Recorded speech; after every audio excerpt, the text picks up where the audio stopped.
Alors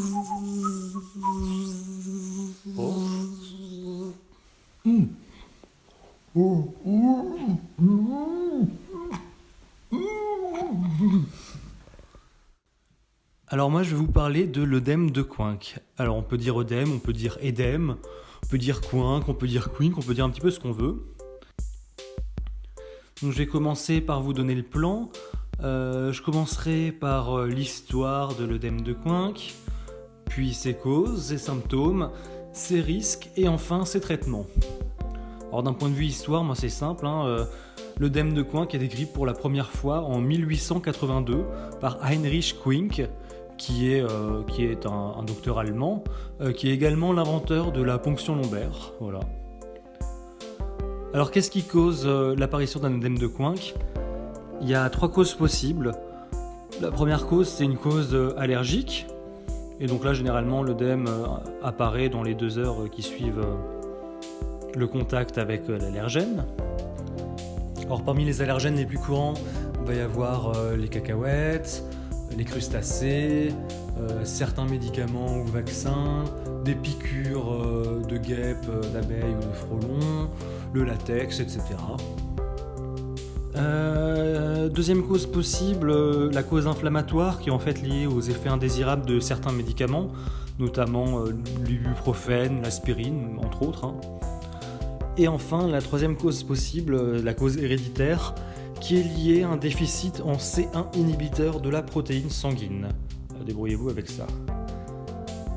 Et ce qui se passe, c'est que dans tous les cas, ça active la voie de la bradykinine, qui est un vasodilatateur, ce qui fait qu'il y a une accumulation de fluide dans l'interstitium.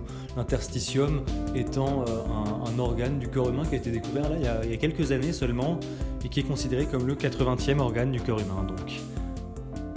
Une des choses également qui peut causer un œdème de Quincke, c'est la consommation d'aliments vasodilatateurs, comme par exemple les boissons alcoolisées ou la cannelle, qui vont avoir le même effet tout simplement. Alors passons maintenant aux symptômes. Quels sont les symptômes d'un œdème de Quincke ? Alors déjà, premièrement, le gonflement rapide de la peau, des muqueuses et des tissus sous-muqueux. Ça va généralement se situer autour de la bouche et ou de la gorge, ce qui fait qu'il y a une modification de la voix qui devient faible, inaudible, avec même parfois l'impossibilité de prononcer les i. Parfois, c'est ailleurs que ça va gonfler, notamment sur les mains ou les organes génitaux. Ce gonflement est parfois accompagné d'urticaire, de malaise, de nausées, de diarrhée ou de douleurs abdominales. Alors avec une prise en charge médicale adaptée, les symptômes s'estompent en quelques jours dans la majorité des cas. Dans le cas d'une forme chronique, ils peuvent s'étendre au-delà de 6 semaines, mais ça reste quand même assez rare. Quels sont les risques ? Premier risque, c'est l'obstruction des voies respiratoires, qui peut parfois s'accompagner d'un choc anaphylactique, donc c'est dangereux quoi.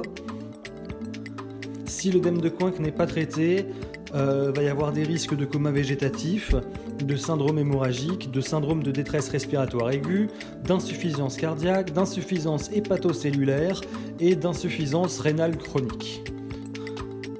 Passons au traitement. Alors, le traitement va être différent selon que l'œdème soit de cause allergique ou non, mais dans tous les cas, ça va nécessiter un passage aux urgences médicales.